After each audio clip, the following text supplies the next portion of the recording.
Hello friends, this is Kanchan Kumari. Welcome you all to the today's vocabulary. Refute. Refute is a verb. ये somewhat similar है refute की तरह. इसका synonyms refute हो सकता है, पर refuse और refute में ये फ़र्क है कि refuse में जब कोई proposal, कोई idea हम देने की कोशिश कर रहे हैं, तो वो सामने वाला बंदा जब उसे एक्सेप्ट नहीं करता, उसे मना कर देता है, नहीं I will not accept it. कोई किसी को गिफ्ट देने की कोशिश करता है, उसे वो एक्सेप्ट नहीं करता है, तो वो रिफ्यूज़ है.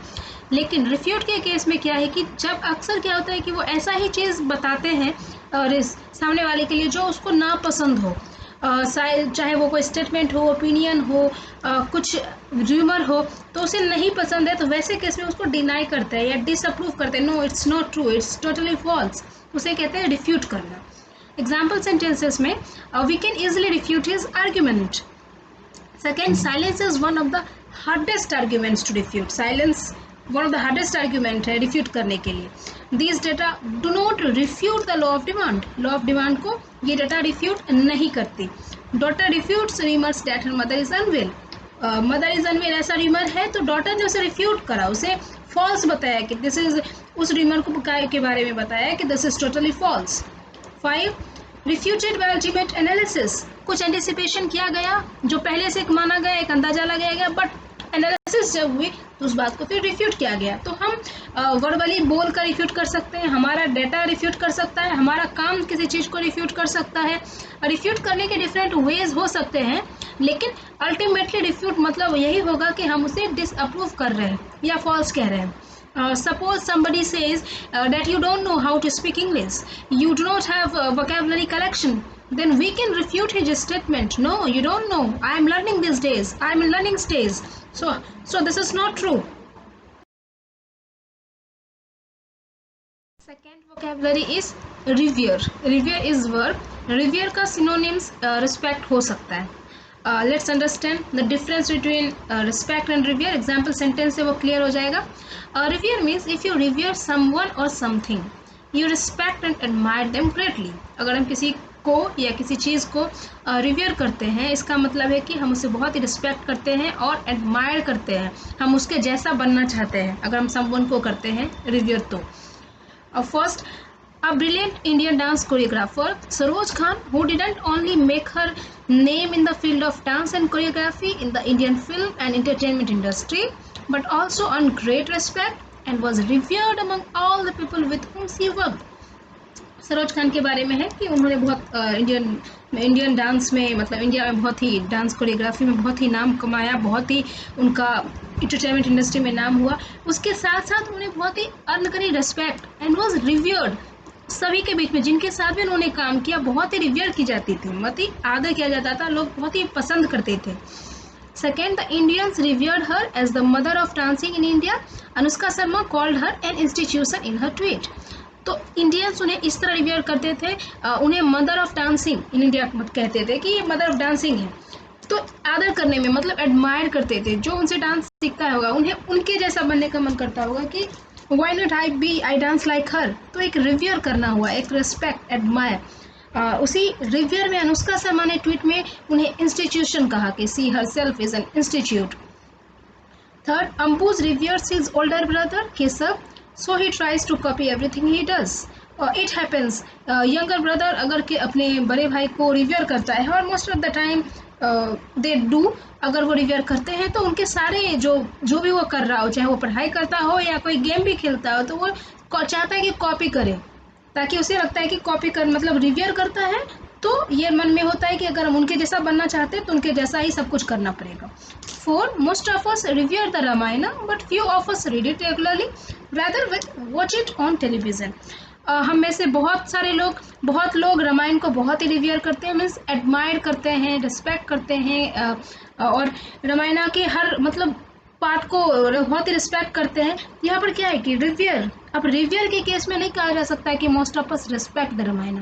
मोस्ट ऑफ अस हम आदर करते हैं, रामायण को बहुत ही पसंद करते हैं, यहाँ रिस्पेक्ट वर्ड नहीं होगा. इस तरह से आप रिस्पेक्ट का में फ़र्क समझ सकते हो. But few of us read it regularly, but बहुत कम लोग हैं जो इसे रेगुलरली रामायण को ओपन करके खोल के पढ़ते हैं, रादर इसे टेलीविज़न पर लेकिन ज़रूर देखते हैं.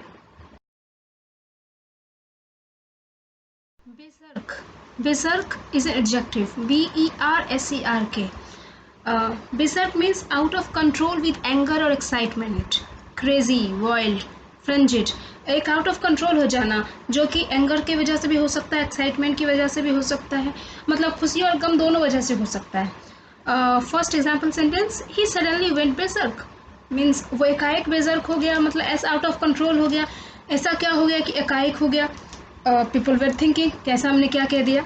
Second, after the heartbreaking news of Bollywood's Sushant Singh Rajput's suicide, social media went berserk on the concept of mental health without truly getting into the depth of it all. जब ये सुशांत सिंह राजपूत वाला जो heart breaking news आया कि suicide word जो आया, तो हर जो सोशल मीडिया में एक बेसर्क हो गई, सोशल मीडिया बेसर्क हो गई कि चारों तरफ मेंटल हेल्थ की चर्चा होने लग गई बिना इसके डेप्थ में गए हुए. और all that commemoration lasted for less than a week. पर ये कम ही दिनों तक, 1 वीक तक ये मेंटल हेल्थ पर चर्चा हुई. And that right there is the root cause of sad stigma. और इसीलिए मेंटल हेल्थ को एक स्टिग्मा मानते हैं कि इसके लिए ओपनली चर्चा नहीं होती हर वक्त. तो यहाँ पर जब बेसर्क है तो बेसर्क में सोशल मीडिया वेंट बेसर्क, मतलब सोशल मीडिया जो आउट ऑफ कंट्रोल हुई तो वो आउट ऑफ एंगर या आउट ऑफ उस सिचुएशन को लेकर कि मेंटल हेल्थ इज़ मतलब कितना इंपॉर्टेंट है इस मैटर, मतलब किसी कंसर्न को लेकर के भी अगर आउट ऑफ कंट्रोल होते हैं लोग तो उसे भी बेसर्क कहा जाएगा. कोई पर्सन इवन कि जैसे कि कोई एक्टर बगल के मॉल में आ रहा है तो उसके जो फैंस हैं वो बेसर्क हो जाते हैं to meet them, to see them. Third, I went berserk and decided we were trying to sue them. यहाँ भी आउट ऑफ कंट्रोल हुआ है एंगर की वजह से, कि पास्ट की बात बताई जा रही है कि मैं बेसर्क हो गई थी, out of control with anger हो गई थी और मैंने सोचा था कि मैं कोशिश करूँगी कि उसे सू कर दूँ, उस पर लीगल एक्शन लो. यहाँ ऊपर में आपने एक कमेमोरेशन वर्ड देखा कि commemoration lasted for less than a week. Commemoration मतलब होता है एक noisy disturbance. If you are trying to quietly concentrate on reading, you wouldn't want the person next to you to cause a commotion or it would distract you. तो commotion का मतलब होता है कि एक नॉइजी डिस्टर्बेंस, पर ये हर वक्त एक डिस्टर्बेंस ही नहीं होता है, ये पॉजिटिव भी होता है. अगर किसी कंसर्न के लिए, किसी ज़रूरत की चीज़ के लिए अगर कमोशन हो रही है, चारों तरफ चर्चा हो रही है, हलचल है, तो that is positive commotion. That commotion should last longer, वो तो चलते रहना चाहिए. लेकिन अगर कोई डिस्टर्बेंस के सेंस में है, हम पढ़ाई कर रहे हैं और मुझे कोई नॉइजी डिस्टर्बेंस हो रहा है, मैं कॉन्सेंट्रेट नहीं कर पा रही, एट दैट टाइम वो फिर निगेटिव है, वो डिस्टर्बेंस है. तो ये दोनों ही सेंस में, पॉजिटिव एंड नेगेटिव दोनों ही सेंस में यूज होता है. बैंड वैगन इफेक्ट नाउन है. बैंड वैगन इफेक्ट अभी बहुत ही फ्रिक्वेंट चर्चा में रहता है. इसका मतलब होता है कि ये एक साइकोलॉजिकल फिनोमेना है, वह जहाँ पर people do something primarily because other people are doing it regardless of their own beliefs which they may ignore और ओवरराइड. किन्हीं का कुछ बिलीफ हो सकता है कि उन्हें करना चाहिए कि नहीं करना चाहिए, इसके बावजूद वो इसलिए कर लेते हैं, प्राइमरली इसलिए करते हैं क्योंकि बाकी लोग कर रहे हैं. सो मैनी स्प्लर्जेस, बहुत सारे खर्चे, बहुत सारे चीज़, बहुत सारे ड्रेसिंग स्टाइल, बहुत कुछ लोग बस इसलिए करते हैं क्योंकि others are doing it. First, it's wise to follow the trends but don't jump on a fashion bandwagon if you know that particular fad is unflattering to your body.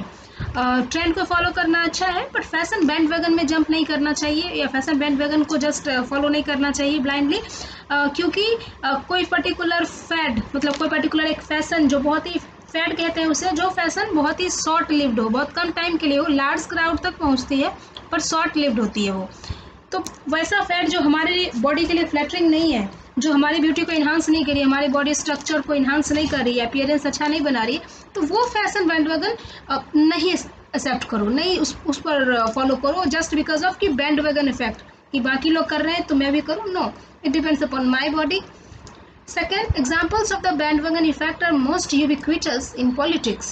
Some people vote for those candidates or parties who are likely to succeed or are proclaimed as such by the media, hoping to be on the winner side in the end. ये bandwagon effect ubiquitous है, बहुत ज़्यादा ubiquitous है politics में. Ubiquitous means होता है इवर present, बहुत ज़्यादा ही उसमें है, एक तरह से ऑमनी प्रेजेंट जैसा पॉलिटिक्स में है. इसमें क्या होता है कि कुछ लोग ऐसे भी हैं वो उन्हीं को वोट करते हैं जिनको जो लगता है कि विनर साइड में हो, चाहे वो मीडिया के थ्रू इतना प्रोक्लेमेशन हो गया हो या चर्चा में हो, बाकी लोग बातें कर रहे हो कि वो विनर होने वाला है, तो वो उसी को वोट करते हैं। तो ये चीज़ बैंड वैगन इफेक्ट वहाँ पर भी है, पॉलिटिक्स में भी है। बैंड वैगन इफेक्ट आप देखोगे हेयर स्टाइल में भी होता है कि अगर कोई हेयर स्टाइल फेमस हुआ तो लोग उसको फॉलो करने लग जाते हैं। कभी कभी किसी रीज़न बस भी कोई हेयर स्टाइल किसी ने अडॉप्ट किया हो, लेकिन वो अगेन दैट बिकम्स फैड हो जाता है कुछ समय के लिए, तो वो चलता है।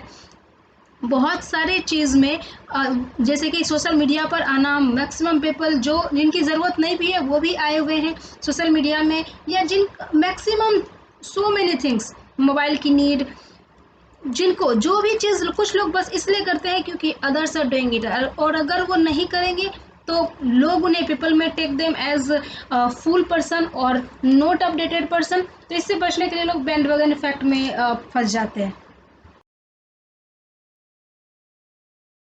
Thank you friends. Keep watching and you can comment about your liking and about the vocabularies you would want in future. Thanks.